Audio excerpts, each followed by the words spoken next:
दुर्गापुर में दुलजीत नाम का एक पुलिस ऑफिसर हुआ करता था।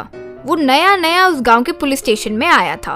आते ही दुलजीत, हमारे स्टेशन में मोस्ट पेंडिंग केसेस जो है उन्हें मेरे सामने रखिए, वो सॉल्व करूंगा। तब मेरा टैलेंट क्या है इन गांव वालों को और मेरा टेरर क्या है इन क्रिमिनल्स को पता चलेगा। दुलजीत से तो कोई भी केस तुरंत सॉल्व हो जाता है। उस स्टेशन में मौजूद हेड कांस्टेबल, सर, हमारे पुलिस स्टेशन में मोस्ट वांटेड क्रिमिनल मुन्ना है। वो सेल फोन के माध्यम से ही लॉरी से लोड चुराता है, वो भी चलती हुई लॉरी से। वो कैसे उठाता है, कहाँ छिपाता है, किसी को नहीं पता। वो बहुत ही जादुई तरीके से करता है सर। उसे पकड़ने हमारे पुराने ऐसे गए थे तो उन्हें उसने परेशान करके उसका जीना हराम कर दिया है सर। वो अपना डेन भी एक कीचड़ के तालाब में बनवाया है सर। वहाँ जाना तो हमारे बस की बात नहीं है। जाने की सोचे तो हमारा जीप सब उसमें फंस जाएंगे और खराब हो जाएंगे। उसे रिपेयर करवाने फिर बहुत खर्चा करना पड़ता है।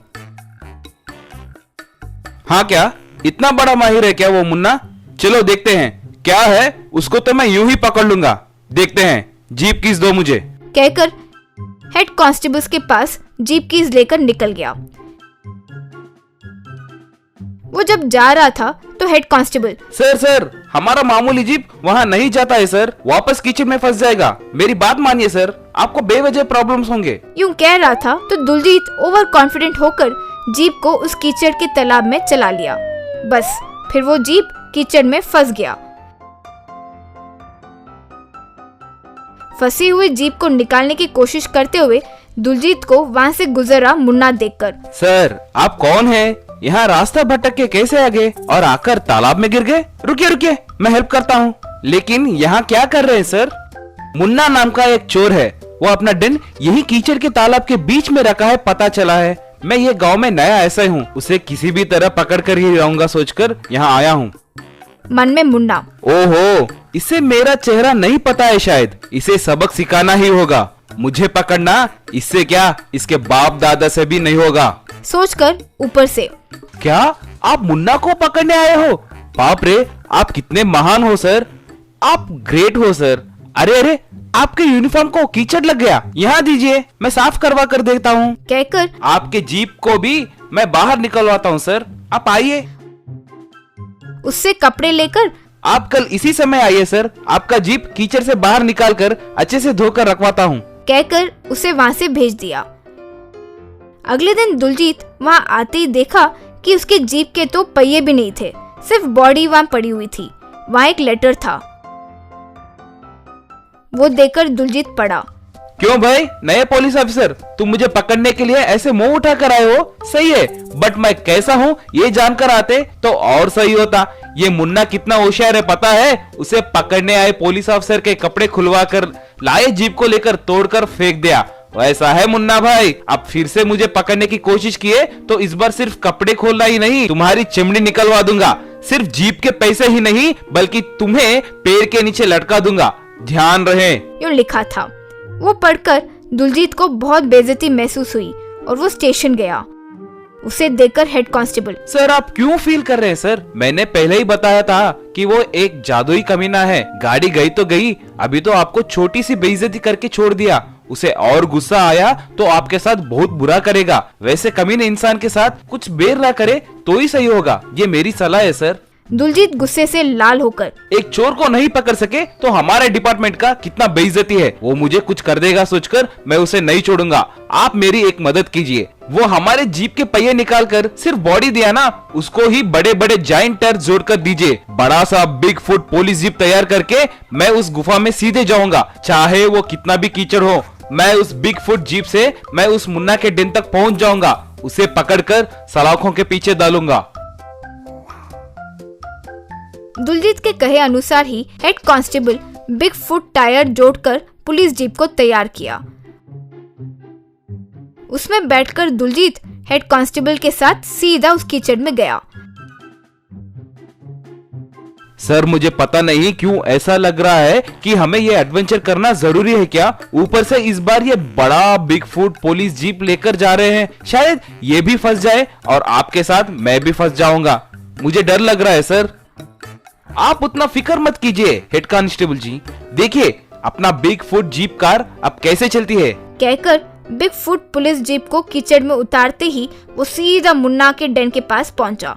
कीचड़ के बीच में छोटा डोर के पास जाकर उसके अंदर कूदते ही दुलजीत अंडरग्राउंड मौजूद मुन्ना के डेन में घुस गया। वहाँ रिलैक्स होकर बैठकर स्विच दबा रहा मुन्ना दुलजीत को देखकर हैरान रह गया।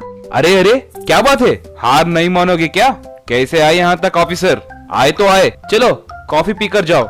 वैसे यहाँ से जाने की कैसे सोच रहे हो? देखो ऑफिसर, ये रिमोट जो मेरे हाथों में है ना, उसका एक छोटा सा बटन होता है। मैं उसे यूं दबाया तो समझो ये अंडरग्राउंड डेन पूरा कोलैप्स हो जाएगा। तुम और मैं हमेशा के लिए इस कीचड़ के अंदर फंस जाएंगे। दुलजीत कूदकर उसे पकड़ा, 2 दे मारा और उससे वो रिमोट को लेकर उसके हाथों में हथकड़ी पहनाकर बाहर लेकर आया। वो अब तक जो भी चोरी किया वो सारे सेलफोन्स को उनके ओनर्स को वापस लौटा दिया। मुन्ना को पकड़ने की वजह से दुलजीत को सरकार ने रिवॉर्ड भी दिए। शोलापुर टाउन में वो एक बड़ा कॉलोनी है, उसका नाम हाईटेक कॉलोनी है। उस कॉलोनी में सभी फैसिलिटीज है, स्कूल्स, लाइब्रेरी, हॉस्पिटल, सुपरमार्केट्स और सब कुछ है। उस सुंदर सा कॉलोनी में सभी एम्प्लॉयज और रिटायर्ड हुए बुजुर्ग बहुत ही कंफर्टेबल से जी रहे थे। इतने में कोरोना के वजह से गवर्नमेंट ने लॉकडाउन घोषित किया। एक दिन कॉलोनी के सेक्रेटरी प्रशांत और प्रेसिडेंट प्रदीप कॉलोनी के सभी रेजिडेंट से समावेश हुए।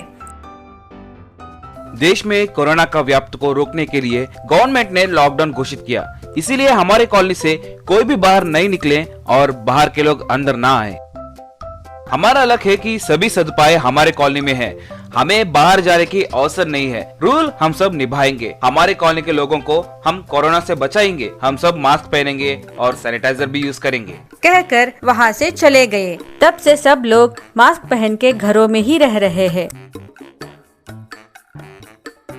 सब्जियाँ, दूध आदि सभी नित्यावसर वस्तुएं सबके घर को सप्लाई हो रहे थे। कॉलोनी में लोगों की संचार न होने के वजह से सूना सूना लग रहा था। सब अपने अपने घरों में ही रह रहे थे, कोई भी बाहर नहीं निकल रहे थे। ऐसा कुछ दिन बीतने के बाद गवर्नमेंट ने कुछ शर्त के साथ लॉकडाउन को निकाल दिया। फिर सब लोग मास्क पहन के घर से निकलने लगे, लेकिन सोशल डिस्टेंसिंग को फॉलो करते हुए दूर दूर से एक दूसरे के साथ बातचीत कर रहे थे। इतने दिन घर में रह के कष्ट हुआ। ये महामारी का नाश कब होगा ये समझ में नहीं आ रहा है।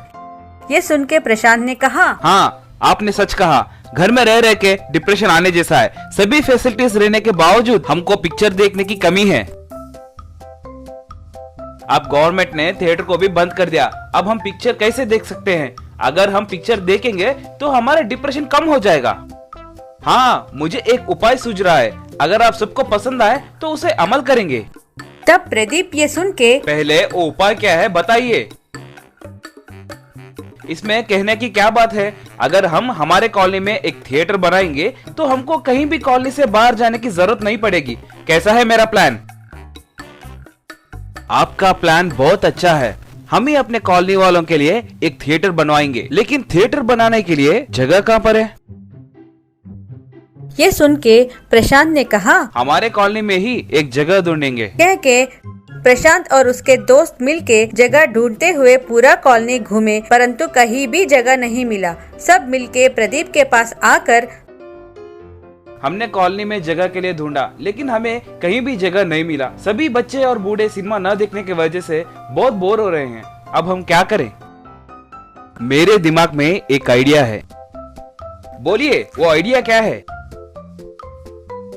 कोरोना की वजह से हमारे स्विमिंग पूल को कोई इस्तेमाल नहीं कर रहा है। उसमें कोई भी स्विमिंग नहीं कर रहा है और कुछ दिनों तक नहीं करेंगे। इसीलिए उस पानी में तैरने वाले एक थिएटर को बनाएंगे। बोलिए, आइडिया कैसा है?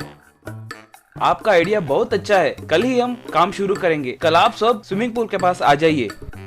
अगले दिन सब कॉलोनी के लोग स्विमिंग पूल के पास आकर लकड़ी से थिएटर बनाना शुरू किए। 5 दिन में उसका निर्माण पूरा हुआ। स्विमिंग पूल में तैरता हुआ थिएटर को देख के सब लोग बहुत खुश हो गए। कॉलोनी के बच्चे और बड़े खुशी खुशी से थिएटर के अंदर जा रहे थे। तब प्रशांत ने प्रदीप से कहा, आपका आइडिया सुपर है भाई, लोगों को मनोरंजित करके उनका डिप्रेशन दूर कर दिया है आपने। तब प्रदीप ने खुशी से कहा, ये सब हमारी कृषि का फल है, लेकिन सबको सोशल डिस्टेंसिंग फॉलो करवाना हमारी जिम्मेदारी है। जरूर भाई, इसकी जिम्मेदारी हम लेकर सबको सोशल डिस्टेंसिंग फॉलो करवा के पिक्चर दिखाएंगे।